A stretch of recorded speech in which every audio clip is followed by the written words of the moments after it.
ஆன்மீக சொந்தங்கள் அனைவருக்கும் அன்பான காலை வணக்கம். நம்மளுடைய சேனல்ல தொடர்ந்து நிறைய சுவாரஸ்யமான ஆன்மீகம் சார்ந்த தகவல்களை தாங்க பார்த்துட்டு வந்துட்டு இருக்கோம். அந்த வரிசையில் இந்த பதிவில் என்ன பார்க்க போறீங்க அப்படின்னா, வரக்கூடிய ஜனவரி 18ஆம் தேதி அன்னைக்கு உருவாகக்கூடிய அபூர்வமான அமாவாசையை பற்றின நிறைய சுவாரஸ்யமான தகவல்களையும், கூடவே அமாவாசைக்கு பிறகு ஏற்படக்கூடிய கிரக மாற்றங்களின் மூலமாக மிதுன ராசி நேயர்களுக்கு கிடைக்கக்கூடிய நல்ல விஷயங்கள் என்ன என்ன விஷயத்துலலாம் கவனமாக இருக்கணும், அதையும் பற்றி தெளிவாக பார்த்துடலாம். இந்த பதிவில் நீங்கள் பார்த்து தெரிஞ்சுக்கக்கூடிய தகவல்கள் அனைத்துமே உங்களுக்கு ரொம்பவே பயனளிக்கக்கூடிய வகையில் இருக்கும். ஸோ வீடியோவை எங்கேயுமே நீங்கள் ஸ்கிப் பண்ணாமல் தொடர்ச்சியாக பார்த்து பயன்பெறுங்க. பொதுவாக ஒவ்வொரு மாதமுமே அமாவாசை வருவதுண்டு. அதாவது அமாவாசை அப்படின்றது மாதம் மாதம் வந்தாலுமே கூட முக்கியமான அமாவாசைகள் அப்படின்னு ஒரு சிலதெல்லாம் இருக்குது. அதில் ஒன்று தான் தை அமாவாசைன்னு சொல்லுவாங்க. தை அமாவாசை 2026 பிறந்த ஆண்டில் முதல்ல வரக்கூடிய அமாவாசை எப்போ வருதுன்னு பார்த்தீங்கன்னா, ஜனவரி 18ஆம் தேதி ஞாயிற்றுக்கிழமை அன்னைக்கு வந்திருக்குங்க. பொதுவாக ஞாயிற்றுக்கிழமை அன்னைக்கு வருது அமாவாசை அப்படின்னாலே அது சிறப்பு அப்படின்னு தான் சொல்லுவாங்க. அந்த அமாவாசையும் பெரிய அமாவாசையான தை அமாவாசையே வருது அப்படிங்கும்போது மிகச் சிறப்பானது அப்படின்னு தான் சொல்லணும். ஸோ அதாவது ஒருவருடைய மரணத்திற்கு பிறகு, அதாவது மரணத்திற்கு முன்னாடினா உடலோடு உயிர் ஒன்றி இருக்கும். மரணத்திற்கு பிறகு நம்முடைய முன்னோர்கள் பித்ருலோகத்துக்கு போயிடுவாங்க. பித்ருலோகத்துக்கு போனவங்க பார்த்தீங்கன்னா, அவங்களுடைய பூத விடலை விட்டுட்டு ஆன்மா மட்டும்தான் வந்து போயிருக்கும் இல்லையா? அப்படி அந்த ஆன்மா அந்த பூத விடலை விட்டதுக்கு அப்புறமா அதுக்கு தண்ணீரும் உணவும் கண்டிப்பாக தேவைப்படும். அது இல்லாமல் அது வந்து தவிக்குமா. அப்படிப்பட்ட அந்த தவிப்பை வந்து நம்முடைய முன்னோர்கள் தீர்த்துக்கணும் அப்படிங்கிறதுக்காக மாதம் மாதம் வரக்கூடிய அமாவாசை தினத்தன்னைக்கு அவங்களுடைய சந்ததிகளை பார்க்குறதுக்கு பூமிக்கு வருவாங்க அப்படின்னு ஐதீகம் இருக்குது. அதனால தான் அமாவாசை தினத்தில் கண்டிப்பாக இறந்தவர்களுக்கு படையல் போட்டு வழிபாடுகள் செய்யணும் அப்படின்னு சொல்கிறது. வேறெல்லாம் எதுக்காகவும் கிடையாதுங்க. அவங்களுடைய ஆன்மா சாந்தி அடையணும். அதாவது அப்படி பூமிக்கு வருவாங்க பார்த்தீங்களா பசிதாகத்தோட, அதை நீங்கள் தீர்த்துட்டு நீங்கள் அவங்கள சந்தோஷப்படுத்துனீங்க அப்படின்னா அதை அவங்க வந்து ஏற்றுப்பாங்க. ஸோ அவங்களுக்கு அந்த பசி தாகம் எல்லாத்தையும் வந்து இதன் மூலமாக தீர்த்துப்பாங்க. இதனால் அவங்களுடைய மனம் பார்த்திங்கன்னா அமைதி அடைய ஆரம்பிக்கும். ஸோ முன்னோர்களுடைய ஆத்மாக்கள் வந்து சாந்தி அடைந்து தங்களுடைய சந்ததிகளை மனதார வாழ்த்தும் அப்படின்னு நம்புவாங்க. இன்னமுமே மாதம் மாதம் அமாவாசை வழிபாடு செய்யக்கூடியவங்க, விரதம் இருக்கக்கூடியவங்களாம் கட்டாயமாக வந்து இருக்கத்தான் செய்கிறாங்க. நீங்கள் மாதம் மாதம் அமாவாசை விரதம் இருப்பீங்களா அப்படின்றத மறக்காமல் கமெண்ட் பண்ணுங்கள். இதனால் அமாவாசை தினம் அப்படிங்கிறது ரொம்ப முக்கியமானது அப்படின்னு எல்லாருக்கும் தெரியும். முன்னோர்களை வழிபட்டீங்க அப்படின்னா தான் பித்ருக்கடன் வந்து தீரும். ஸோ பித்திருக்களுக்கு நம்ம கடன் மட்டும் வைக்கவே கூடாது. இதனால் பித்ரு தோஷம், பித்ரு சாபம் எல்லாமே இருக்கும். இதில் ஏதாவது ஒன்று, அதாவது பித்ருக்கள் வந்து நம்மளை விட்டு போயிட்டாங்கன்னா அவங்களுக்கு செய்யக்கூடிய கர்ம காரியங்களை நம்ம சரியாக செய்யாமல் விட்டோம்னா, பித்ரு தோஷம், பித்ரு சாபம் இதெல்லாம் ஏதாவது ஒன்று இருந்துச்சு அப்படின்னா அது வந்து நம்மளுடைய வாழ்நாள்லேருந்து போக வைக்கிறது அப்படிங்கிறது அவ்வளோ சாதாரண விஷயம் கிடையாது. இதெல்லாம் வந்து இருக்கவே கூடாது. அப்படியும் வந்து இதெல்லாம் போக்கிக்கணும் அப்படின்னா நீங்கள் தொடர்ந்து அமாவாசை வழிபாடுகள் செய்யணும். அமாவாசை அப்படிங்கிறது எவ்வளோ முக்கியமானது அப்படின்றத நீங்கள் பார்த்துருப்பீங்க. பொதுவாக எல்லா அமாவாசையிலையும் கூட நீங்கள் செய்ய தவறு இருந்தாலும் பரவாயில்லைங்க. ஏன்னா சூழ்நிலையின் காரணமாக நம்ம வந்து நிறைய விஷயங்களை வந்து தவிர்க்க வேண்டிய கட்டாயத்தில் இப்போ வந்து இருந்துகிட்டு இருக்கோம். அப்படின்றதுனால பெருசாக அதெல்லாம் வந்து பாதிப்பு கிடையாது. ஆனால் வருஷத்துக்கு வரக்கூடிய இந்த 3 அமாவாசை மட்டும் மிஸ் பண்ணக்கூடாது. அதாவது ஆடி அமாவாசை, மகாலய அமாவாசை, தை அமாவாசை. எப்போதுமே இந்த அமாவாசை 3ஐயும் மறந்துடாதீங்க. இந்த நாளில் நீங்கள் எங்கே இருந்தாலும் உங்களுடைய முன்னோர்களை நினைத்து நீங்கள் வழிபாடு செய்யணும். ஒருவேளை வழிபாடுகள் செய்ய முடியாத சூழ்நிலையில் இருக்கீங்க, தர்ப்பணம்லாம் கொடுக்க முடியாத இடத்துல இருக்கீங்க அப்படின்னா தானம் பண்ணுங்கள். ஏழை எளியவர்களாக பார்த்து தானம் பண்ணுங்கள். இருக்கிறவங்களுக்கு செய்யாதீங்க. இல்லாதவர்களாக பார்த்து, பசியால் வாடக்கூடியவர்களாக பார்த்து, என்ன கஷ்டம் அவங்களுக்கு இருக்கோ அதுக்கேற்ற மாதிரி நீங்கள் அவங்களுக்கு வந்து உதவி பண்ணுங்கள். ஒரு சில குழந்தைகளுக்கு கூட நீங்கள் வந்து கல்வி பயில்றதுக்கு அவங்களுக்கு உதவிகள் செய்யலாம். கல்விக்கு தேவையான உபகரணங்கள் வாங்கி கொடுக்கலாம். முதல்ல வந்து தானம் அப்படின்னாவே எல்லாருடைய நினைவுக்கும் வரக்கூடியது சாப்பாடு தாங்க. ஸோ சாப்பாடு வாங்கி கொடுங்க. உங்களால் முடிஞ்ச அளவுக்கு உங்களுடைய வசதிக்கு ஏற்ற மாதிரி நீங்கள் அன்னதானமாக வந்து செய்ய ஆரம்பிங்க. அதுதான் உங்களுக்கு ரொம்ப நல்லது. அதை தாண்டி பார்த்தீங்கன்னா கல்விக்காக நீங்கள் உபகரணங்கள் வாங்கி கொடுக்கலாம், வஸ்திர தானங்கள் வாங்கி கொடுக்கலாம். இது மாதிரி உங்களால் என்னெல்லாம் செய்ய முடியுமோ அதெல்லாம் செஞ்சீங்க அப்படின்னா உங்களுக்கு என்ன பிரச்சனைகள் இருந்தாலும் சரியாக போக ஆரம்பிச்சிடும். அதாவது பல்வேறு விதமான துன்பங்களில் இருந்து நீங்கள் விடுபட ஆரம்பிச்சிடுவீங்க. அதுபோல உடல் உறவுகளுக்குள்ள இருக்கக்கூடிய பிரச்சனைகளும் தீரும், ஆரோக்கியம் நல்லா இருக்கும், செல்வ வளம் கிடைக்கும், வெற்றி, அமைதி, மகிழ்ச்சி அப்படின்னு எல்லாமே வாழ்க்கைக்கு தேவையானது எல்லாம் கிடைக்கும் அப்படின்னா, கண்டிப்பா அது இந்த அமாவாசை வழிபாடு செய்யும்போது மட்டும்தாங்க அது வந்து கிடைக்கும். இந்த அமாவாசை வரக்கூடிய ஞாயிற்றுக்கிழமை அன்னைக்கு வருது.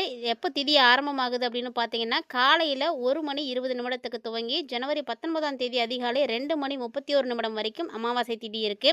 பொதுவா சூரிய பகவான் தான் தந்தை வழி உறவுகளுக்கு காரணமானவர்னு சொல்லுவாங்க. ஸோ அவர் வடக்கு நோக்கி பயணிக்க துவங்கக்கூடிய இந்த தை மாதத்துல அவருக்குரிய ஞாயிற்றுக்கிழமையிலே இந்த அமாவாசை வந்திருக்கு பாருங்க. ரொம்ப ஸ்பெஷல். அந்த நாள்ல முன்னோர்களுடைய ஆன்மாக்கள் மகிழ்ச்சி அடைய செய்யக்கூடிய எந்த விஷயத்தை வேணாலும் நீங்க செய்யலாம்.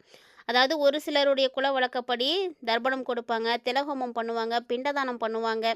இதில் எது உங்களுக்கு வந்து உங்களுடைய குல வழக்கப்படி செய்வாங்களோ அதை செய்யுங்க. முன்னோர்கள் இறந்ததுக்கு அப்புறமா செய்யக்கூடிய சிராத்தங்கள், புண்ணிய தலங்கள், கடற்கரைகள், புனித நதிகள் இங்கெல்லாம் போகிறது உங்களுக்கு ரொம்ப நல்லது.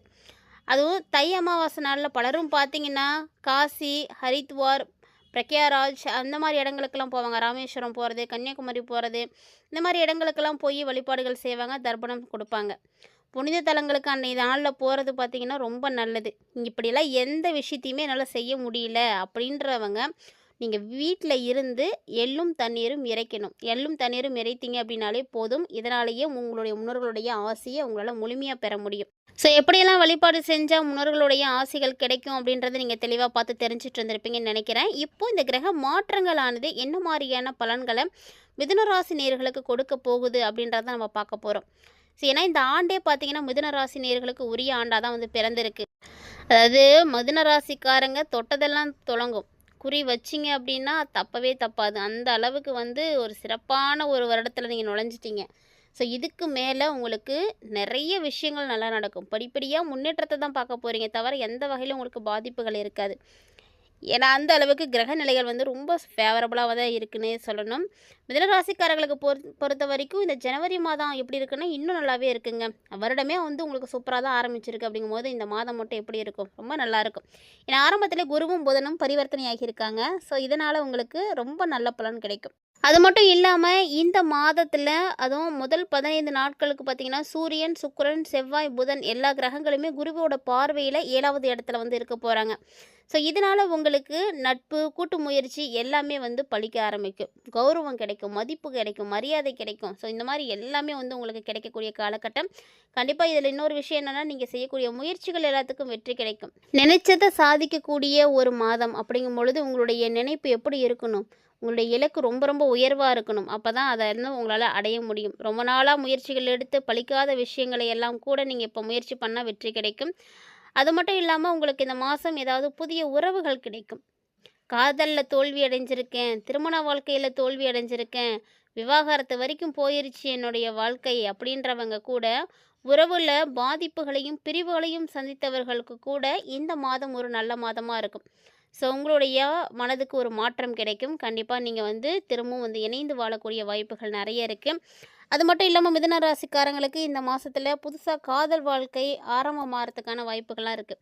புதுசாக யாராவது அறிமுகமாவாங்க, புதிய நட்பு கிடைக்கும், புதிய காதல் கிடைக்கும், புதுசாக ஏதோ ஒன்று உங்களுக்கு நடக்குங்க. பணவரவு வந்து ரொம்பவே வந்து நல்லாயிருக்கும். 8வது இடத்துல ராசிநாதன் இருக்கிறாரு. ஸோ நல்ல பலன்கள் கிடைக்கும். பணவரவெல்லாம் சூப்பராக இருக்கும். பெரிய அளவில் நீங்கள் வந்து முன்னேற்றம் அடையலாம். அதாவது இது வரைக்கும் உங்களுக்கு பணம் அப்படின்றது கிடைக்காம இருந்திருக்கும். ஆனால் இப்போ அப்படிலாம் இல்லை. இழந்த பணம் கூட திரும்ப வந்துடும். அந்த அளவுக்கு ஒரு நல்ல வாய்ப்புகள் இருக்குது. 15ஆம் தேதிக்கு அப்புறமா பார்த்தீங்கன்னா வெளிநாடு, வெளிமாநிலம் பயணங்கள் இதெல்லாம் வந்து நீங்கள் போனீங்கன்னா கை கொடுக்கும். அதுக்கு முன்னாடிலாம் போக வேண்டாம். 15ஆம் தேதிக்கு அப்புறமா வந்து போங்க. ரொம்ப நல்ல மாற்றம் கிடைக்கும். பொருளாதாரத்தில் நல்ல முன்னேற்றம் இருக்கும். ஒரு சிலருக்கு பார்த்தீங்கன்னா தொட்டது துளங்கக்கூடிய மாதமாக இது கண்டிப்பாக இருக்கும். ராசிநாதன் குருவினுடைய பார்வையில் பரிவர்த்தனை அடைந்து இருக்கிறாரு. சுக்கிரனோட வந்து சேர்ந்து வேற இருக்கிறாரு. அதனால் நடக்கக்கூடிய எல்லாமே உங்களுக்கு நல்லதாகவே நடக்கும். புதுசாக வேலையில் மாற்றங்கள் வேணும்னு நினைக்கக்கூடிய மிதுனராசி நேயர்களும் இந்த காலகட்டங்களை முயற்சி பண்ணிங்கன்னா நல்ல மாற்றங்கள் கிடைக்கும். வியாபாரம் செய்யக்கூடியவங்க கூட இப்போ வியாபாரத்தெல்லாம் விட்டுட்டு தொழில் முனைவோராக வந்து மாறுவீங்க. ஸோ ரொம்ப நல்ல வாய்ப்புகள்லாம் உங்களுக்கு காத்துட்ருக்கு.